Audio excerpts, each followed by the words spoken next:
Good evening. Welcome to Investigator News, and this is World War III report and news tonight. First, I'm going to go over the news real quick, and then we'll bring William in, and he's waiting, and we'll get into the World War III report. First off, unexpected surges with again, with the inflation. The Democrats didn't expect it. They're saying that prices will go up approximately 15% more of what we are looking at today. Uh, and that's at least, they say you've lost 15 to 20% of your paycheck, depending on your spending priorities. And it could be far higher by Christmas. Uh, this is insanely unsustainable, but unfortunately, there's nothing in the report that suggests things are going to cool off anytime soon. Things are bad. The job losses are going to start in short order as the economy continues to collapse. Uh, boy, I'm not sure about that, folks. It's that's pretty grim. They said that even the stock market could tumble. Now, I haven't looked at the stock market today, but I'm pretty sure with this bad news.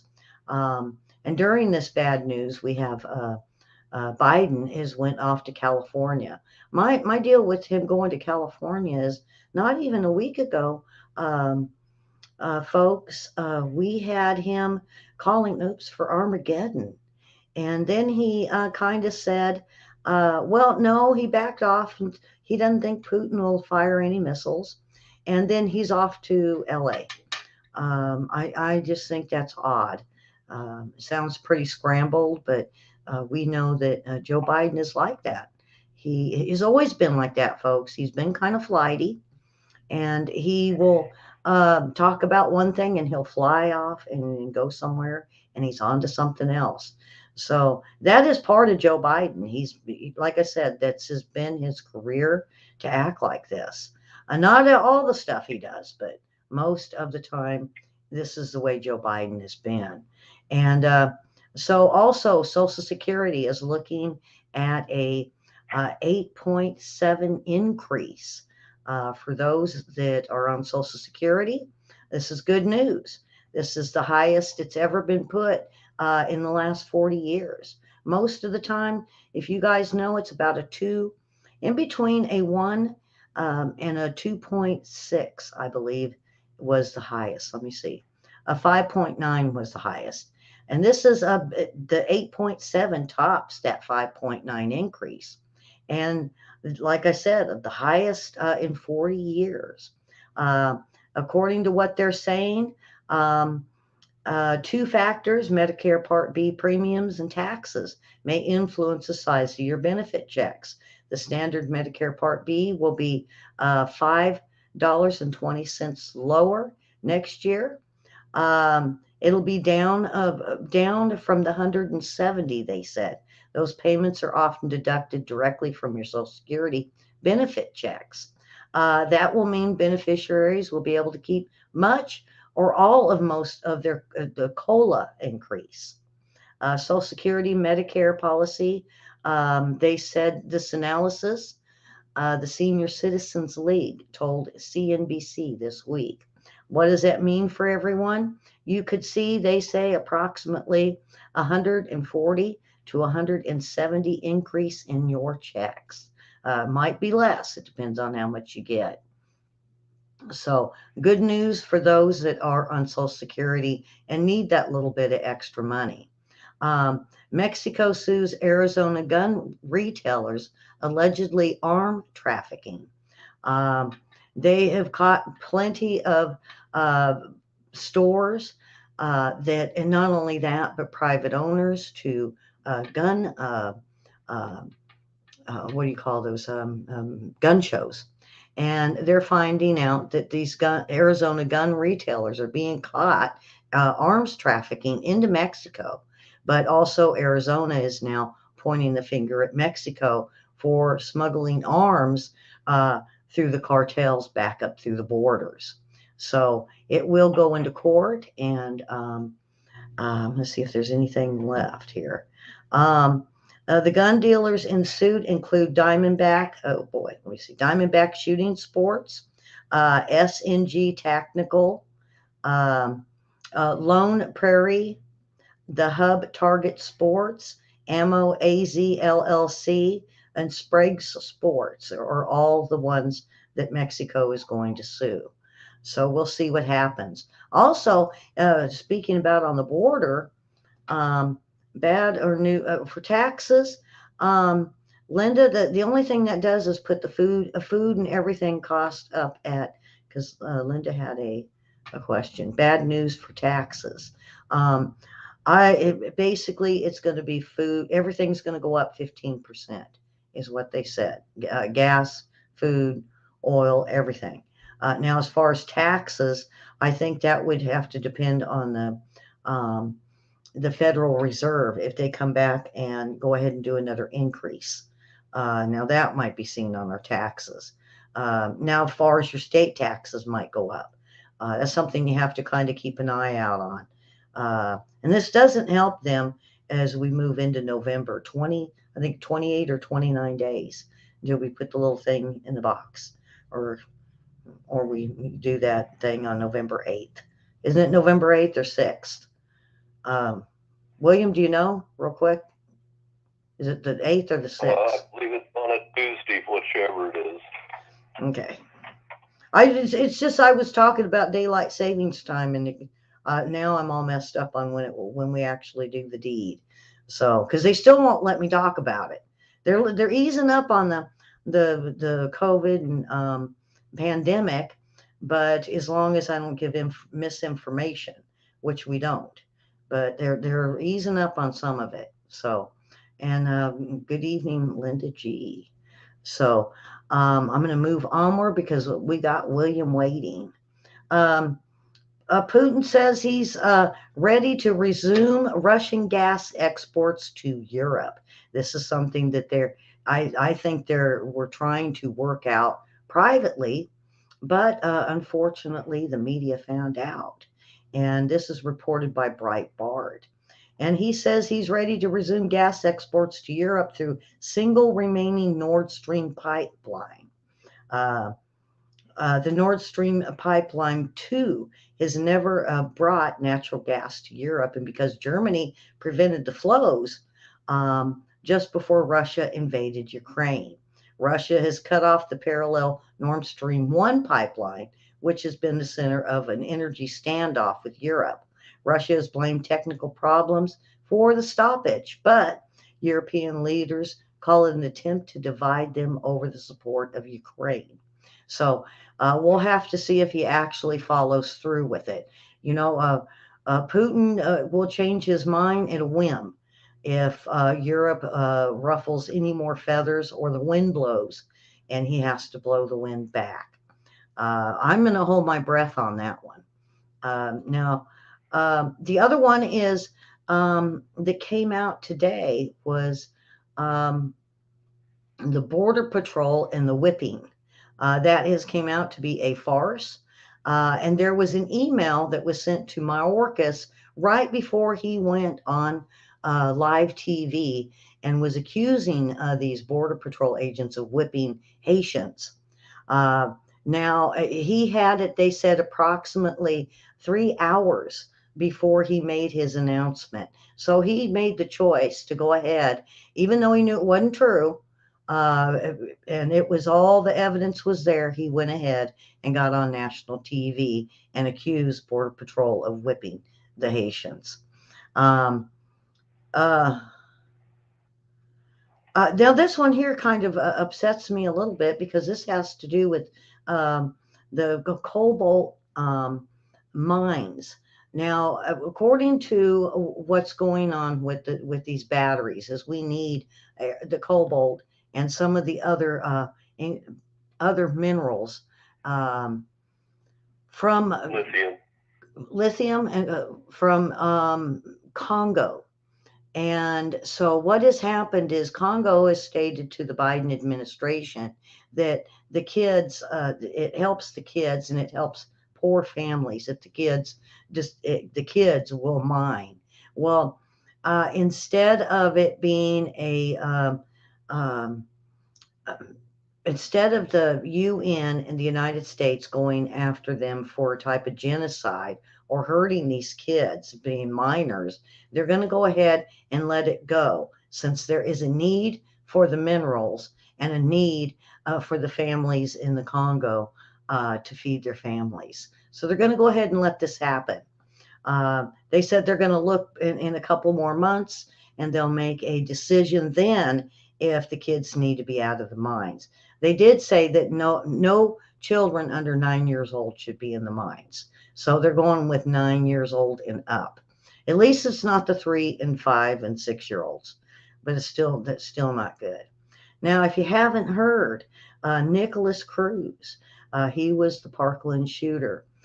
This afternoon, a jury came back and they recommended sentence life without parole. So finally, Parkland shooting can be put to rest. The shooting happened in 2018 down in Florida, if you remember.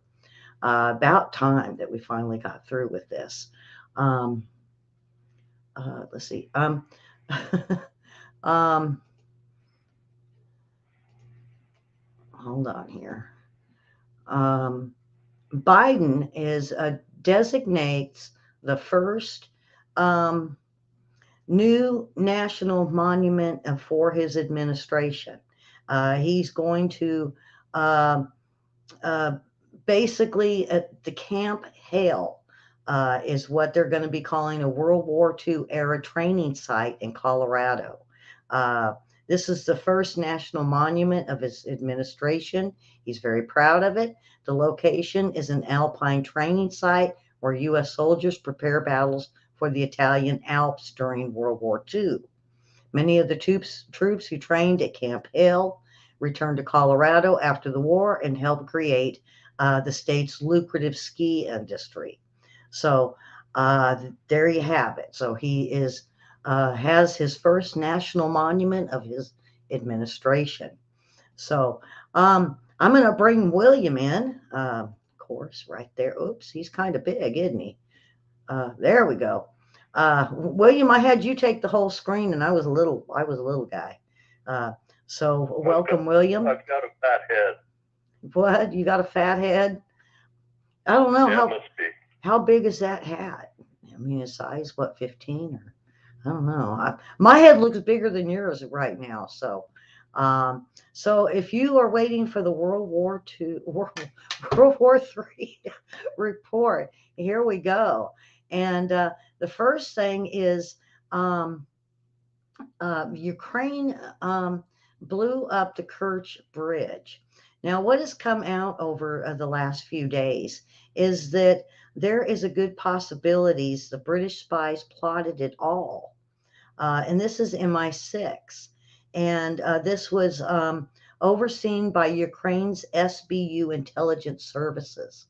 Now, it was basically drawn up for senior British intelligence officers hashing out an elaborate scheme to blow up Crimea's Kerch Bridge and the involvement of specially trained Ukrainian soldiers. They said after 6 months after the plan was circulated. Now, there is rumors that they did it themselves. They said that that is the retaliation that Russia had on Ukraine because they hit one of the buildings they hit had United States, UK, and the French, and I believe I may be Polish, Poland, maybe from Poland. I'm going to go. It was Poland. That they hit a building that had these special forces in. And that was one of the reasons why he hit that building. It was in retaliation for the bridge. Now that's came from my reporters in Ukraine at this point. William, did you have anything to say on the MI6 plotting this? So every intelligence agency and every military defense agency in the world has plans drawn up for every piece of infrastructure on Earth. So the fact that MI6 had plans doesn't necessarily mean MI6 was involved. It just means that they had plans already on the shelf for this bridge, which probably was drawn up the day that Putin drove that truck across the bridge saying it was finally open. So as far as the blast, it took one span, so it took traffic going one way, but it still has 2 lanes standing, so they cut the road traffic by half, and there's some damaged rails that are being replaced, but the rail spans were intact, and rail traffic still transits that Great Crimean Bridge. Mm-hmm. Now, if William was in charge in Ukraine, he'd have that bridge blown right away. So it's a great military target. Yeah, and I still kind of I meant to send that to send you the info on it, but it has been mentioned since that there was 2 missiles seen hitting the bridge, and I haven't heard no more on it. So I'm kind of thinking maybe that was just bad propaganda. If any of you seen it, it's kind of like a night vision look at it, and it looks like 2 missiles hitting the bridge. I have not. I've looked. I haven't heard nothing else on it.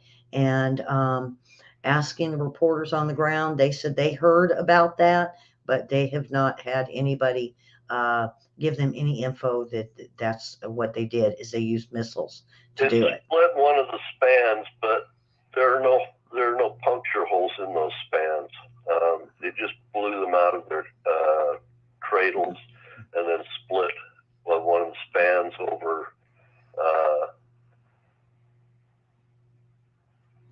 one of the, I'm trying to think of the word, the towers that hold up the bridge. So it looks like it was actually a truck bomb that did it to me, but other people say it was missiles. I don't know. Usually missiles will just blow a hole in a bridge because they can't move enough explosives. Right. And there are no holes, but if you used a truck bomb, you could cut that span in half. Yeah. So, okay. Well, we have the U.S. Army plans 2 more tests of the hypersonic missiles ahead of the fielding. The Army plans to conduct 2 additional tests before fielding it to the first unit by the end of 2023. They delivered the first battery worth of ground equipment to Dark Eagle, a hypersonic weapons capability, just over a year ago, when the 1 Corps 5th Battalion, 3rd Field Artillery Regiment. This was at the 17th Field Artillery Bridge at Joint Base Lewis McChord in Washington State. So that's over by you, William. They said that they're on track to deliver these hypersonic missiles to a unit by the end of 23, and they're going to hand them over to Robert Rash, Lieutenant General. They said Lockheed Martin is the weapon system integrator for the hypersonic capability, which will launch from a mobile truck. So they have already done 1 test, and they said that they got a lot of bad feedback from China. So this time they're going to go ahead and do it anyway and get these tests out of the way and then put them into place. So did you hear about that, William, it coming to Washington? Yeah, Joint Base Lewis McChord. Camp Lewis is what they're talking about. Dark Eagle is a Army, Navy project, and it's being fielded right now by the Army over at Joint Base Lewis here in Washington. We've had the technology for quite a while, by the way. We just didn't completely develop it because we didn't want our adversaries developing it. But seeing as they have, it was just a matter of us going ahead and manufacturing it. So, who did you say was the integrator? ELLY? Lockheed Martin? No, maybe not. Yeah, so Lockheed Martin is the integrator, meaning that they're the prime contractor, and subcontractors bring in the vehicle and the booster, and then it's put together there. So, yeah, that's what's going on. Yeah. Now, good news for Putin, I believe, because a Belarus troop border build up. Lukashenko is formally joining Putin's war in Ukraine. He had mentioned it was a possibility. I believe it was a Monday. And he says he's going to go ahead and make the potential move towards formally joining the war in Ukraine. And Alexander Lukashenko said Monday that he has now ordered the troops to deploy themselves near the border of Ukraine. So if Lukashenko's troops cross the border, then it will be a widening of the war. If they're just providing border security there for Belarus, then to keep the war from spilling over into Belarus and keep it between Ukraine and Russia, then that's okay. But if their troops wander into the battle zone, then that's a widening of the war, and all of Belarus then becomes a target as far as their military and infrastructure. Yeah, he said, well, he said he was prompted by this terrorist attack orchestrated by the Ukrainian government and the attack on the Kerch Strait Bridge. And that was what made the deciding factor for him to deploy the Belarusian troops. And not only that, response to intelligence indicating that a similar track is being planned against targets within his country. However, he did not provide any evidence for his claim. So what you're hearing, what you said, William, with the infrastructure, so he's opened himself up for this. But now, according to this, there's rumors that he was being targeted before he made this decision. Yeah, so some of the stocks coming into Luhansk comes across the Belarusian border, and that depot was hit by Ukraine right there near the border. So as far as them coming in because of that bridge being hit, that's just an excuse. They were already going to do it. They were just waiting for an opportune time to make the announcement. And the bridge happens to be a perfectly good excuse. That's usually what nation states do, is they have plans. They're already integrating. By the time we hear about it, it's already been in the works for some time. And so they're just using that bridge strike as an excuse for them to come into the war. Yeah. And then going on, this is a story that I did, I believe, Monday, about an NSA worker accused of selling secrets to the FBI.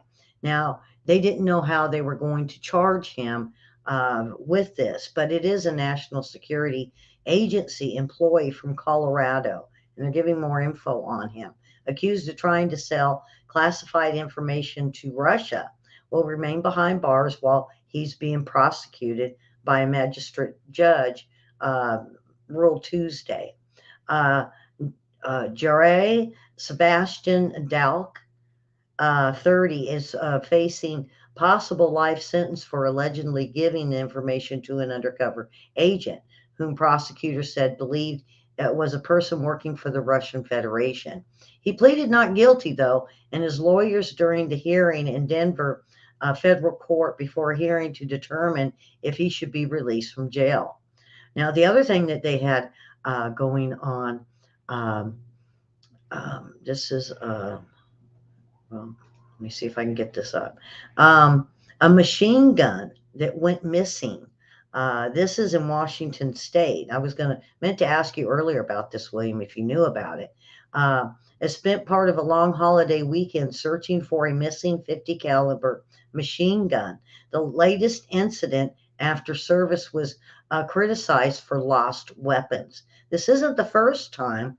This is at the same base we were just talking about, at the Lewis McCord's 1-2 Strike Brigade Combat Team, or Ghost Brigade, had their 4 weekend cut short Friday for what soldiers laminated as a missing weapon.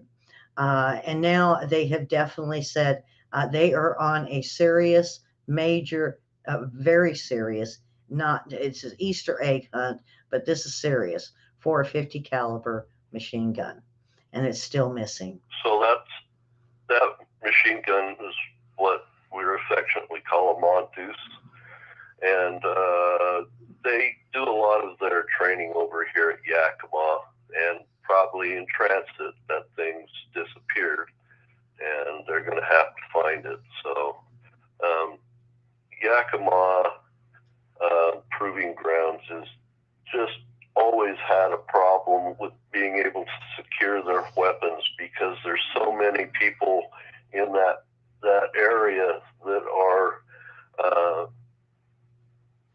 illegals and whatnot, that it's hard to keep track of that equipment when they do moves, and they actually come up past Portland and then up to Yakima, or they come over the top of the hill there from Lewis.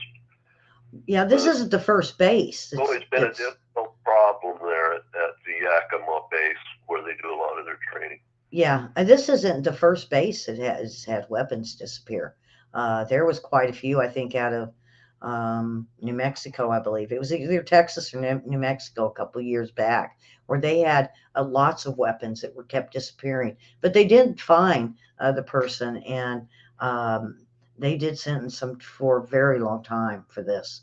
Like this last story we heard, I really thought they might hit this guy up with maybe espionage for trying to sell secrets. But since it was only to the FBI, they said that they can't really hit him up with espionage for this. It's going to have to be like a life sentence, or like 25 years to life for what he did. I think that's kind of harsh. What do you think, William, for selling? I think he needs to be in a supermax if he's been trying to sell secrets. Yeah, especially to Russia. I don't think he should be at home. I don't think he should be around anything that has to do with the U.S. military, which is basically every state in the Union, every place in every state. My belief is if they're involved with espionage, put them in a supermax. Yeah. Now, hopefully I pronounced this right, because you corrected me. Zaporizhzhia nuclear plant? Zaporizhzhia. Okay. Okay. Ukraine's nuclear plant loses external power. And the warning came from an International Atomic Energy Agency that a fury of developments during Russia's strikes, and Ukraine's military command said its forces recaptured 5 settlements, but now they ended up with the blast to the bridge. And then, of course, they did find out that the plant loses external power. Now, William, you said you had a little bit more info on that.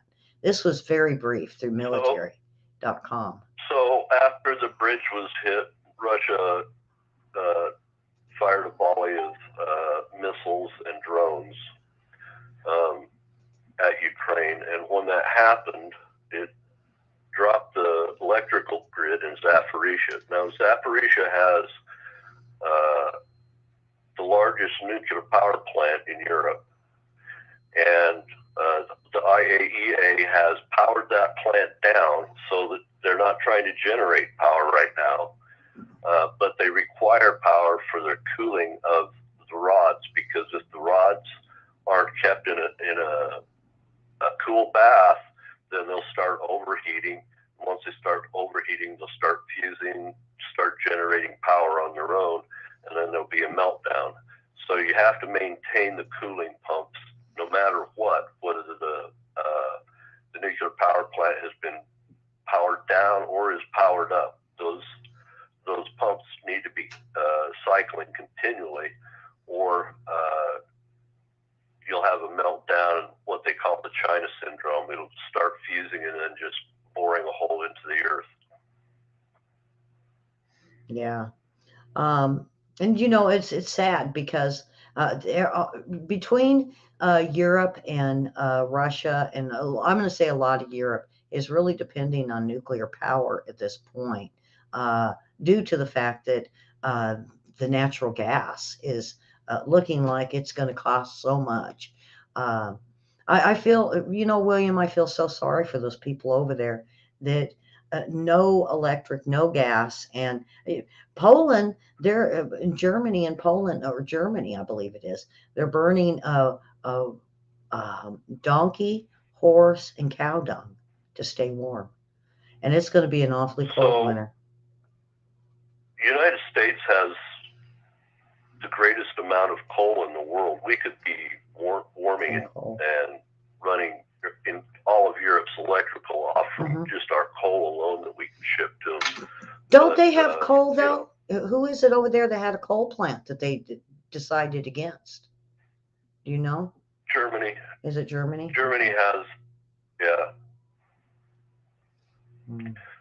It's much cleaner to burn natural gas, and Norway has huge amounts of natural gas and oil.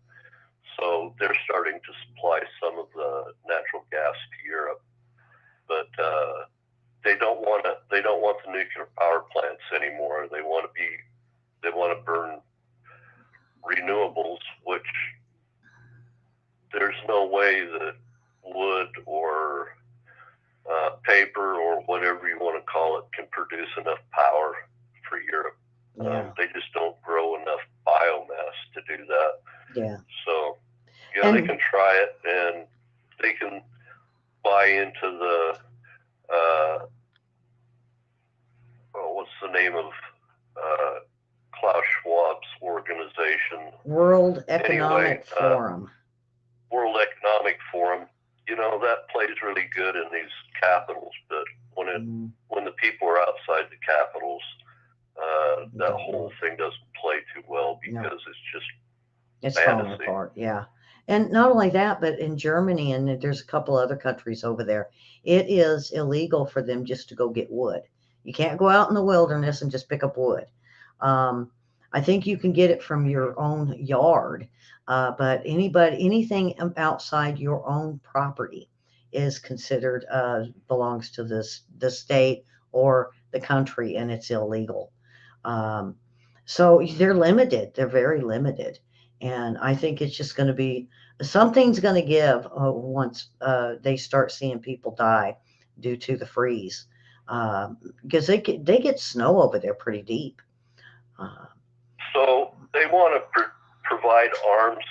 Europe wants to provide arms to Ukraine. They're going to have to decide whether they're going to provide arms by creating their own fuel sources and using it, or they're going to lose Europe altogether. And they have to make a decision right now. Well, we just did that story on Putin maybe even giving Europe some gas, and that's going against even the Klaus Schwab and his One World program that he's got going.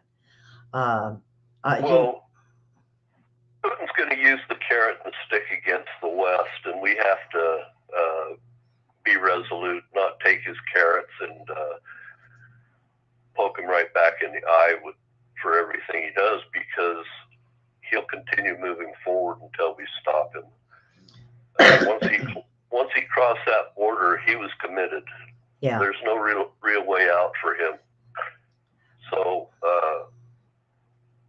the only way to really stop this thing is if there's an intervention by the West into Ukraine, because Ukraine can't push all the way back to the border, and we can't provide all the weapons to them to do it piecemeal and maintain our stocks. It's going to require our Western military to push Russia out of Ukraine. Yeah. Now, the other thing that's going on is we've seen with the G summit that I think 50 nations have agreed to send a massive amount of weapons to Ukraine.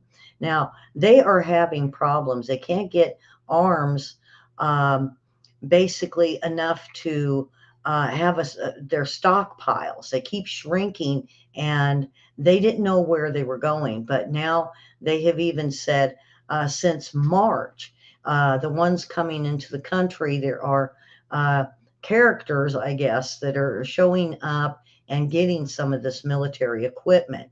And it's caused Kyiv to run low on its defense and military equipment. And so they're looking at defense contractors to meet with officials and probably Zelensky to go and look to see who's taking these military this stock. And so NATO is basically it's arms dealers that are stealing that, Ellie. In a war where arms were pumped into a war zone, about 40% is always stolen. It goes to these arms dealers, and the arms dealers, spread it around the world.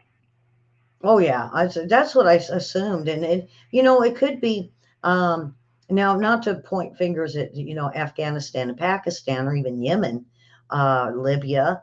There's quite a few that it would be worthwhile going up there and trying to get some of this and then pumping it back out. But now I'm going to say maybe even Afghanistan, because Al Qaeda, on a story that we have coming up. I think it's our next one.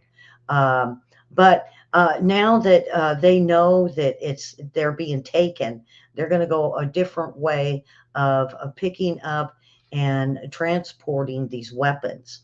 And NATO, I think, is going to be getting involved in it because NATO is very concerned about this. And they're urging companies to boost productions to help them restock it as quick as they can. But in between NATO and Ukraine to reinforce their own storage facilities and also heighten tensions when these military items are coming into Ukraine. So, yeah. As soon as Putin went on a general mobilization, the United States should have the same day gone on a military manufacturing mobilization, meaning not a manpower mobilization, but a manufacturing mobilization for war materials. Because Russia now has said they're all in. Belarus says they're with Russia. Mm-hmm. So the United States is the largest arms dealer for the West. That means we need to be on a war footing and producing weapons, not by the tens and hundreds, but by the tens of thousands.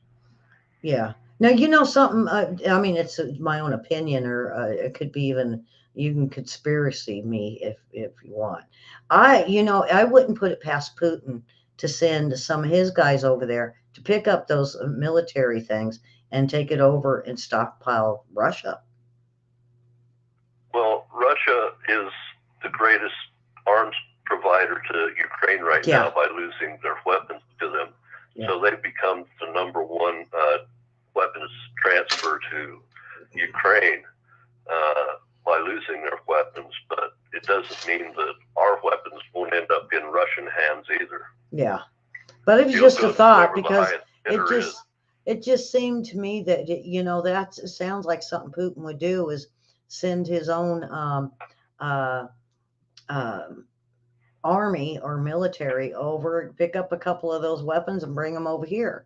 But we don't know. We don't know. But he doesn't have to. There's people in Ukraine that'll do it for him for rubles. Yeah, yeah. And this next one here, folks, this came from not only my own reporters over there on the ground, uh, but this one of my reporters, he was telling me about a Colonel Douglas McGregor, and he said that he wanted to really point out most of Ukraine's best forces are gone, and they've been killed, wounded, and Ukrainians have lost roughly 100,000 uh, soldiers to death, possibly even 300,000 or 400,000 wounded. And they started out with an army of 600,000 members. And so now that their army is starting to get depleted, and they're losing Ukrainian members that have chosen Russia, they've came up with a way um, to build the army back up. And what they have done is they went ahead and got Al Qaeda and ISIS, the terrorist in Ukraine, and NATO says they thank ISIS and Al Qaeda for their join in and support to become fighters in the Ukraine um, purpose to basically win out in Russia. He was saying basically uh, that in March of this year, it was reported that Al Qaeda and ISIS fighters were arriving in the busloads into Ukraine from Syria and they passed through Turkey. Now, NATO has been paying Al Qaeda ISIS fighters a few $1,000s a month.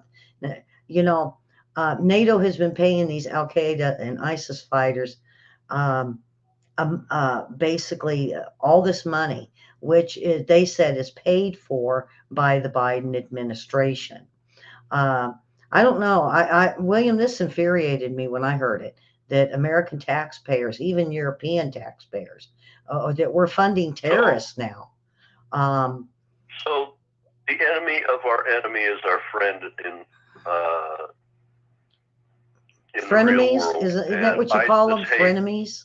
What do you call ISIS and Al Qaeda hate Russia more than they hate NATO. And so the fact that they'll side with NATO and take NATO's dollars right now is just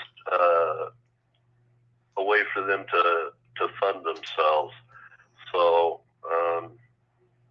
yeah, it's not a moral thing to do, but it's what happens in the real world. Fighters that are mercenaries will come from wherever they are in the world and do their thing so that they can make extra dollars. Yeah, and they came from Syria, and we have been funding Al Qaeda forces when we had them fighting in Syria against Bashar al-Assad, according to the officials over there. And so it shows these terrorists not only being backed by the United States, but Europe and others. And we talked about this before we got on the show. That Iran can't use them right now in the Middle East. There's no real reason for it. The Russians have aircraft to keep them out of Damascus. So the fact that they show up in Ukraine is not a big lead. And I just what would you do? I call it par for the course, so William, because they had the Azov battalion, which is kind of a terrorist group out of Ukraine, doing this. So when I kind of got miffed a little bit when I heard ISIS and Al Qaeda, but then the same time, and then we talked about this about us funding them. I thought we created them just for Afghan-Russia war. So go ahead. Al Qaeda and ISIS are warm weather fighters. They're going to end up in a real world of hurt come as soon as the freeze comes, and the Russian bear can move. So they're going to be right in the way. And they say Russian fighters fight better in the cold. Now I heard that they're holding off on a lot of the war on the Ukraine side due to the wet weather, and there's too much mud. Now, I don't believe that. When there's a war, there's a war. Whether there's mud, snow, Ellie, yeah, they have mud. They have mud season there in the fall. It's like a monsoon season, and their vehicles can only travel on the roads. But as soon as the ice freezes the small streams and rivers over and the ground, then the tanks can maneuver anywhere they want. And so actual warfare on the Russian front is easiest when there's a lot of snow and ice. Yeah. It's harder during the summer and mud season and the thaw in the spring. It's impossible in the thaw in the spring and in mud season in the fall. Yeah. And now you were telling me that, see, I always thought that it was us that created Al-Qaeda. And you were saying, no, that was Saudi.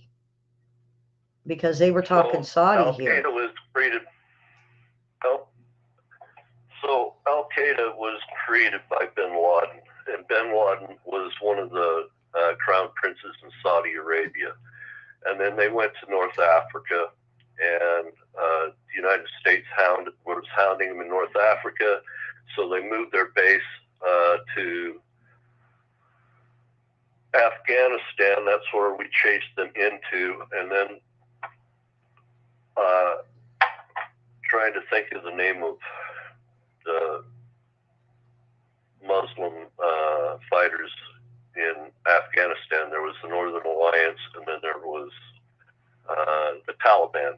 So then the Taliban let Al-Qaeda come in and train in Afghanistan. And then when we came into Afghanistan, we partnered with the Northern Alliance to push Al-Qaeda, try to get bin Laden, and push out, what did I say, the Taliban out of Afghanistan. And the Taliban was pushed into Pakistan for a while, but as soon as we left a vacuum, of course.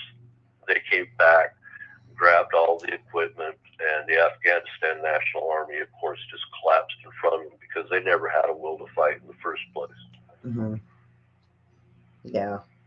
And the thing with the Al-Qaeda and ISIS is, now I heard it before they should have even joined, or we were going to pay for it, that it should have went through Congress. But we're seeing that with this administration, even on all the decisions that's been made, even money and aid, has not been pushed through Congress. And this is something that the GOP now, McCarthy has mentioned, that he is wanting some type of investigation or even a bill passed that before an American president can start dishing out money, aid, weapons, or even bringing in outside forces, that it should be run through Congress. And so this is a police action so far because Russia hasn't declared it a war. As soon as Russia declares the war, the United States will have to declare themselves on the side of the West, and then they'll have to go to Congress. But until that point, the president can transfer oodles and gobs of weapons if he chooses to aid Ukraine in their police action against the Russian incursion, which Russia hasn't yet wanted to call a war. Yeah. And now earlier I mentioned about that one of the buildings that had the MI6 and others in it. What others that it had was mercenaries and contractors. And they have brought in mercenaries and contractors, not only from the United States, but the UK, and I believe Poland has brought in theirs, and French, because they need to train the Ukrainians on some of these HIMARS that are being brought in. Not only that, but the drones. They have been able to purchase a big lot, I think it was close to $1 million worth of drones that have been brought in for Ukraine. And this is what they said they're using the mercenaries and contractors for. And not only that, but the mercenaries and contractors do fight in battle, they say. Go ahead, William.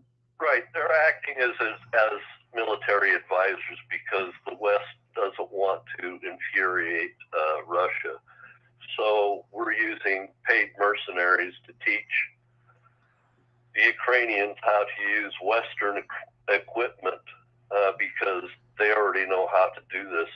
The mercenaries are basically our retired military, and for militaries all over the world, they already know how to use the equipment, and so they're just training, acting as illegitimate advisors to the Ukrainians because we can't put troops on the ground that's wearing American cloth without a declaration from Congress, a declaration of war. Right. Now, they do have some of them that are in fatigue, battle fatigues that do have the patches on their arms. But they're in fatigues, but they're not wearing the U.S. flag. Right. Well, see, what they are saying, though, William, is that there's a lot of these mercenaries and contractors are in civilian clothing over there. And they said that way. Sure. If I were over there, I could be doing battle damage repair on their aircraft, on our aircraft, on their electronics, on our electronics. And that's basically what the mercenaries do. They don't all come in uniform. Some of them come from like Department of Defense retirees or manufacturing retirees from the major weapons manufacturers. These retirees can go over there and build up their retirement real quickly that they can't do anywhere else in the world. And then a lot of them live in other places of the world. So it's cheaper for a U.S. retiree to live in a cheaper part of the world and have a good bank account because they act as mercs whenever these wars blow up around the world.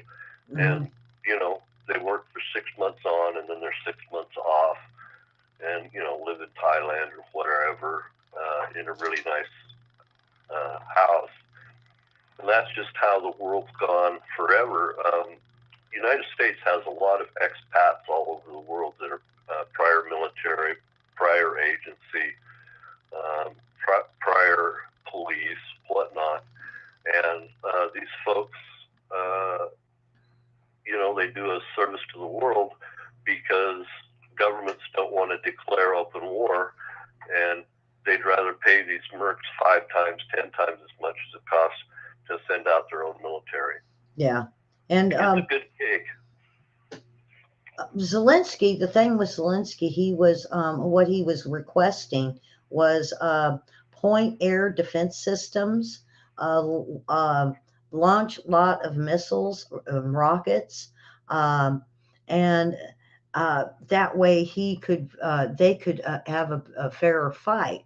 Well, now he says he also needs to have these contractors to operate them because the soldiers are not trained to do this.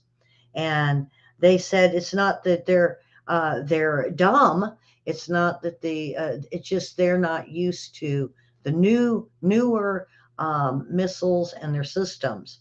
And so they are going to use the Ukraine military, some of the tops, to train them on these.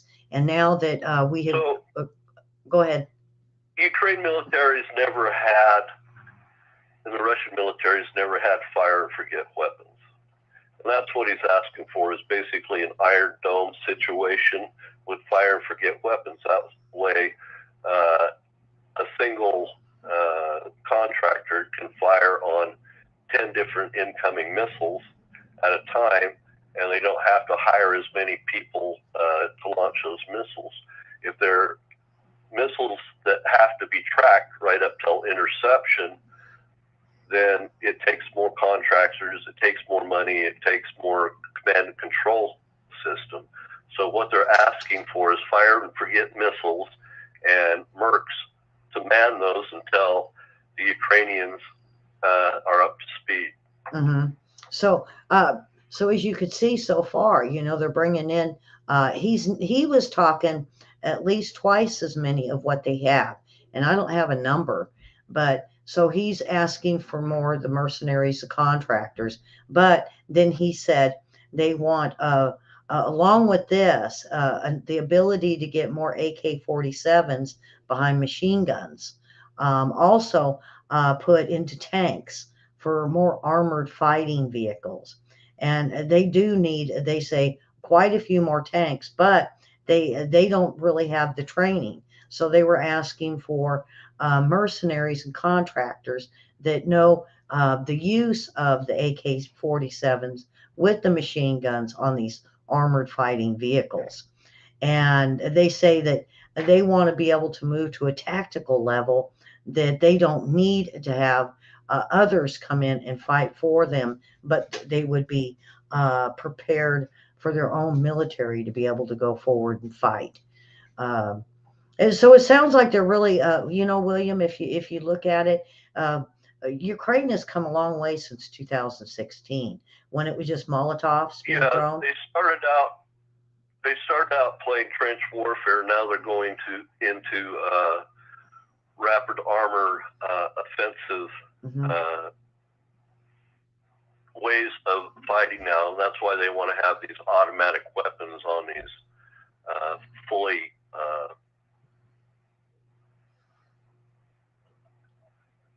have enough ammunition for these automatic weapons, because now they've learned how to use the armor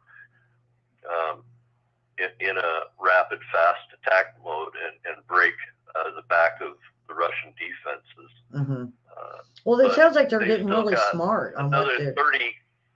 They still have another 30 steps to go through before they're up to Western standards. Oh, yeah. And eventually they're going to require somebody outside of Russia, outside of Ukraine, to go in and break the back of the Russians, because in order to push the Russians out, it's going to require power that has the capability of launching nuclear weapons to keep Russia inside their border.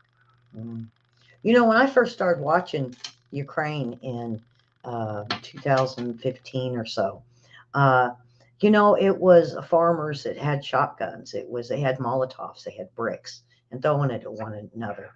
And, you know, to see how they've progressed just in the last 6-7 months is amazing. Well, how they've used half our stockpile to get there. I mean, it's no wonder they got there using the number of the weapons we sent them. We could do the same job with, you know, an eighth amount of the weapons that we sent to the Ukrainians and get the job done, because we do land-air-sea doctrine, and they're not even to land-air doctrine yet. Yeah. And well, we wouldn't use as much because we know what we're doing. I think this has been a big learning experience for the Ukrainians, because, you know, what my reporters are saying is they are sending those over 40. Remember, they had the 18 to 60-year-olds. Well, anything over 35, 40 years old, they're now sending home. The Ukrainians are. And that's a good sign. I mean, I don't like they're bringing ISIS and Al Qaeda in, but this is a good sign that they're not only getting better soldiers, but they are asking for specific weapons and military equipment. So I guess trial by error is how I look at their military. Ukraine's military has to rotate out every 6 months. You can't keep people in a battle zone continuously. You can send them in 6 on, 6 off. And that's what's going on in Ukraine right now. They've been fighting, since February? So they're going to be relieved. They're going to have new troops come in that have been trained in other countries in Europe, like England. They just had 10,000 trainees from Ukraine come in. but eventually somebody else is going to have to intervene because the population of Belarus and Russia alone had twice the population of Ukraine, and now with Belarus, that doubles that amount as well. So Ukraine can't fight this on their own anymore. Now, I heard there was a new batch of, this came from, I think it was one of my reporters out of Syria that was saying that there is a new, like close to 100, or it could have been more, could have been 1,000, I don't know. Anyway, a type of Chechen fighters that's leaving Syria to go to Russia to help. And I know they had the Chechen fighters here a couple months ago that they brought in. It looks like they're bringing in a whole new batch. Chechnya and Georgia are in the Russian sphere of influence. So is Kazakhstan. So those are the people that are going to be funneled into Russia that will fight, and people from Romania, Bulgaria, Poland, Czechoslovakia, the old Czechoslovakia, the Serbs, the Croats, anybody that's willing to fight is going to end up being in Ukraine as mercenaries. There's going to be a lot of U.S. Contractors. There's going to be contractors out of South America. Everybody and anybody in the world that's a military contractor is either in Ukraine or on the way to Ukraine, whichever side they want to be on. Now, before we wrap up, now there has been rumors of boots on the ground in Haiti, that we might be having to be in Haiti. I haven't looked at all the perks and info on this. I just heard there's a good possibility of a war in Haiti. Also, watching the Bosnian their recount that they're doing, and it's also been mentioned through the Pentagon, not only for maybe us putting people boots on the ground in Haiti, but also in Bosnia.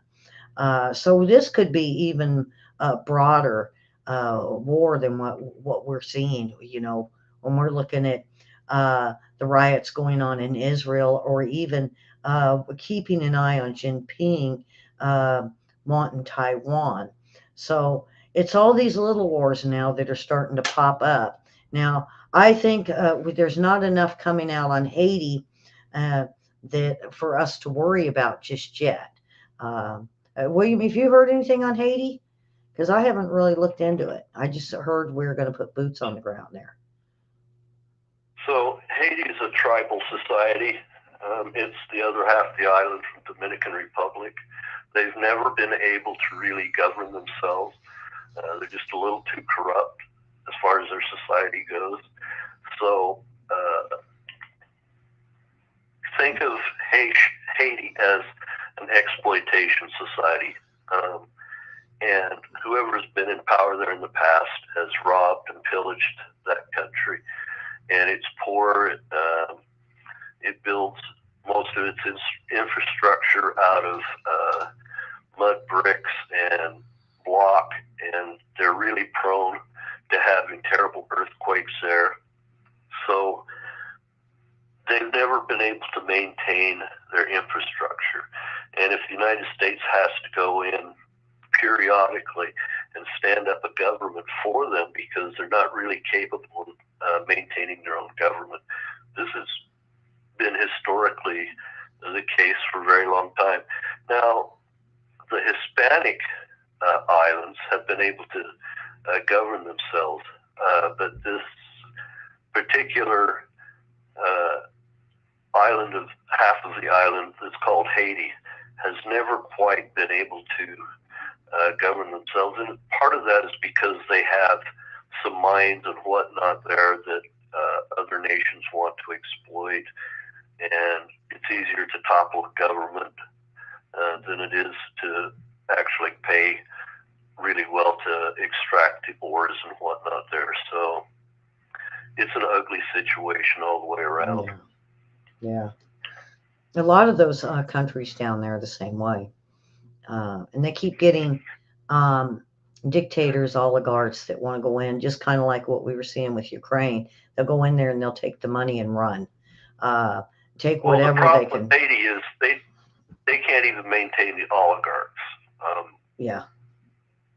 It's a free for all there. Yep. And anybody that goes into mine there has found it easier just to topple their government rather than to pay for the extraction, pay the taxes on extraction. So that's what's happened. And you can always blame it on the Haitian people because they tend to be more tribal. And they do have, the government has fallen. And as soon as the government falls, then gangs start extorting the people with kidnappings and whatnot. And that's where they're at right now, is gangs are running the country. Yeah. And then the United States has to go in, stop the gangs from hurting the people, stand up a government. The government will become increasingly corrupt over time. It will be knocked off its pedestal. And the cycle, it'll just be rinse and repeat. The cycle goes through that. It happens every 25 years that we have to go into Haiti. I'm surprised Mexico is still hasn't had a big war with their cartel. As much as the military has been trying to cause the cartel to crumble, the stronger they get, and the more military equipment they get. And the sad thing is, and it's like that thing in Arizona where Mexico's trying to sue gun store owners and stuff in Arizona. The thing is that's just an end run around trying to squash the U.S. Constitution through the auspices of another government rather than having the United States go after the weapons. I think we have more coming from. You know, if they're going to go after us for the guns, we ought to go after them for the fentanyl. You know, that's how I feel. We should go after them for the border alone. Yeah, that too. Because cartel is all along the border. It's getting really thick. It's almost like they're on a block standby, is what my friend in Tijuana called it. The United States is going to have to go in and squash those cartels because the Mexican government doesn't have the power to rein them in. It will take the U.S. military power, air power, and ground power to go in and wipe those cartels out because we've let them fester and get big. Yeah, and I don't think they have. I don't think that they got the military might to be able to do it. They have been fighting. Heck, I lived in California, and they were fighting the cartels as far back as I can remember in the 70s. The police have battled with cartels for quite a while, but it's beyond the power of policing now. It's beyond border control now. This is something that's becoming, frankly, a war zone. Yeah. Now there's a show it's on YouTube, Vice. They had one where they were using the military would come in and they go into these towns and they would put their police in military uniform and they would go around and combat the gangs and the cartel and cleaning up the towns. But as soon as they left, they would just come right back in. But Vice had a really good show on that. It was from like probably about 6-7 years ago. It's been a while since I watched it. So, William, do you have anything you want to add? It's the same reason we had to go into Panama, get Noriega. That was acting as a drug cartel. We have to do that occasionally in these countries when they get completely out of hand. We usually don't try to intervene in their governments, but when narco-terrorism becomes so great that they can't govern themselves, it forces the U.S. hand to act like they did in Grenada and we did in Panama as well. Yeah. Anything you want to add about today's show? The hour went by quick. Yeah, I just want to say thank you for the opportunity, and I'm glad that Miss ELLY is reporting on the things that she's reporting on. We're not getting this information anywhere else. No. And people shouldn't, I want to say that people shouldn't be afraid of this whole nuclear scare. It's a lot of talk and nothing else. The big thing people need to be worried about is their sons end up being drafted and ending up over and in daughters. Ukraine. That's where this thing's going. I don't think women will be drafted this time around if there's a draft. I think that will require like a secondary war for women to be drafted. Yeah. Did you ever hear about, this is what I want to add. Did you ever hear about the Turkish women army, William? They are so tough. Yeah. They are, they're just ready just to duke it out with any man. And these are some tough women fighters. And I never would have thought a woman could be in an army, and they love it. It's not like they're like, oh, no. No, these women are all for Russia, it. Turkey, Israel, they all draft their women in for a couple years. And, during the Great Patriotic War, we call it World War II, they called the Russian female pilots that would bomb the Germans on the Eastern Front, they called them the Night Witches. But women have always been involved in the military in some way, and Russia has a fine female fighting force as well as Turkey and Israel. Now, I didn't know about Israel. That's a new one for me. But yeah, I thought it was. Yeah. The Biden administration been mentioning about women being drafted, but I agree with you. I don't think it's going to be this time around. I really don't think it's gonna. I think it's going to have to go through Congress and Senate, because even though there's a lot of women out there that would love to do this, it's something that they're going to have to think long and hard. These other countries. Well, they can volunteer, but the Congress just isn't ready yet to send their daughters. You're right. If they institute a draft this time for men, the courts are going to end up intervening, because what happens is, came with equal rights comes equal responsibility.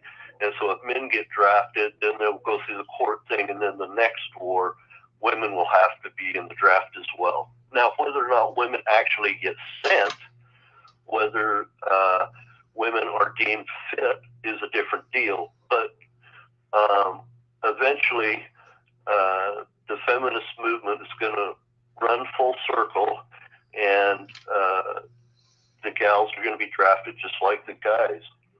Yeah. Now, Susan made a comment. Funny how our government wants involved in countries with drug cartels, but they won't do anything about the drugs coming into our own country. This administration is not honorable. Well, fine comment. You can't stop drugs at a border. People have to recognize that. You have to stop drugs at the source. Now, Kamala Harris was correct that you have to go to the source problem. And the only way to stop the source problem is to use U.S. military force, because we're the only ones that can target and eliminate the threat all at the same time. If you do policing one at a time, you'll never stop a drug flow. Yeah. If you've got a major drug flow, the only way to stop it is hit it hard at the source and slow it down. You'll never stop it. You can only ever slow it down. Yeah, well, it's like when the Clintons were moving the cocaine with Barry Seal. There was no way to stop it. And even though it was all pointed at the Clintons and the Bush and Iran-Contra and Barry Seal and all of that, they still never could stop it. And even when they found out Mina was one of the main airstrips, and they did it, there was one, I believe, in Georgia, one in Florida, and I think there was another one out towards California. They just moved them. Like here, they moved it north. Drug and human trafficking is the second largest or not, I'm sorry, it's the third largest enterprise in the world. It's always been that way. And so even if you stomp out drug production and transport into one area, it will grow up in another area. So it's like playing whack-a-mole. You have to do it to keep the drugs down, because we're the most affluent country in the world, but it requires military to do it. Covert action is not enough to stop these drug kingpins. Yeah. So, okay, William, another great show. And like he said, I strive to get news that you don't hear on other news organizations. I like getting deep into the news. Sometimes I make you want to think. And William does too. Sometimes you got to listen to us twice to kind of catch on to what is being said. General McGuire was correct in that there's going to end up being an intervention in Ukraine. It's not a popular thing to say in the open media right now, but it has to happen in order to stop this war. And if this war in Ukraine isn't stopped, we're going to have wars popping up all over the world we're going to have to deal with as well. Yeah. So it's cheaper just to stop this thing